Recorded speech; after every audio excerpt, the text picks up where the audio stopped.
अस्सलाम वालेकुम नाजरीन, उम्मीद है कि आप लोग खैरियत से होंगे। नाजरीन, आज से कई साल पुरानी बात है कि मुंबई से एक ताजिर लाहौर आया हुआ था। उसके पास बहुत से कीमती मोती थे। एक मजलिस में बैठे उसने वो मोती लोगों को दिखाए और फिर अपनी जेब में हाथ डाला और जेब से एक मोती निकाला और लोगों को दिखाया, और उस मोती के बारे में उसने बताया कि ये रात को चमकता भी है। उस मजलिस में एक चोर बैठा था। उसकी नज़र जब उस मोती पे पड़ी तो उसने फैसला कर लिया कि वो इस मोती को चोरी ज़रूर करेगा।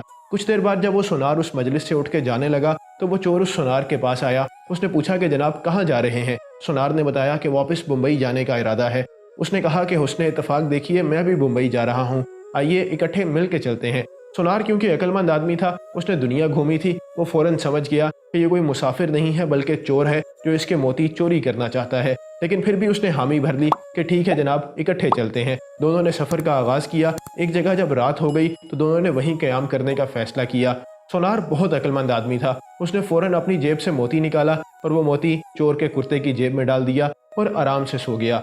कुछ देर बाद चोर उठा, उसने मोती की तलाश शुरू की। उसने सोनार का सारा सामान छान मारा लेकिन उसे मोती ना मिला। फिर उसने सोनार की जेबें चेक की लेकिन उसमें से भी मोती ना मिला। फिर वो अपने बिस्तर पे जाके सो गया। सुबह होने से पहले सोनार उठा और उसने चोर के कुर्ते की जेब से वो मोती निकाल के वापस अपनी जेब में डाल लिया। दोनों सुबह उठे, नाश्ते की मेज़ पे बैठे थे कि बातें कर रहे थे। चोर ने उससे पूछा कि जनाब आपने तो कहा था कि मोती रात को चमकता है, लेकिन रात को मेरी आंख खुली तो मुझे कमरे में रोशनी नजर नहीं आई, इसकी क्या वजह है? वो मोती आपने कहाँ रखा था?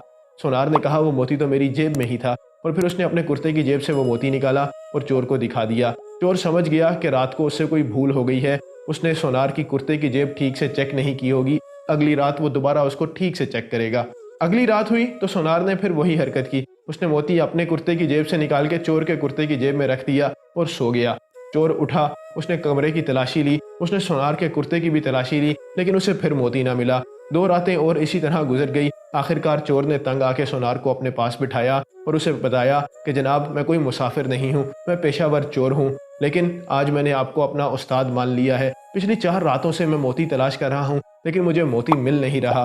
आप मुझे बताएं आप मोती कहाँ रख के सोते थे? सोनार ने जब चोर की यह बात सुनी तो मुस्कुरा दिया। उसने कहा कि मुझे तुम पे पहले ही शक हो गया था, इसीलिए मैं रात को सोने से पहले अपनी कुर्ते की जेब से मोती निकाल के तुम्हारे कुर्ते की जेब में रख देता था। तुम मेरे सारे सामान की तलाशी लेते थे, मेरे कुर्ते की तलाशी लेते थे, लेकिन तुम्हें वो मोती नहीं मिला। अगर तुम अपने कुर्ते की जेब में हाथ डालते तो तुम्हें वो मोती ज़रूर मिल जाता।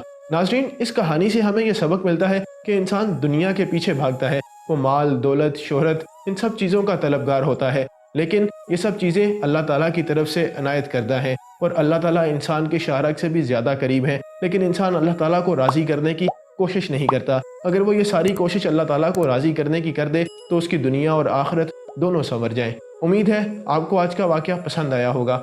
अगले वाक़ये तक के लिए मुझे दीजिए इजाज़त। तब तक के लिए अल्लाह हाफ़िज़।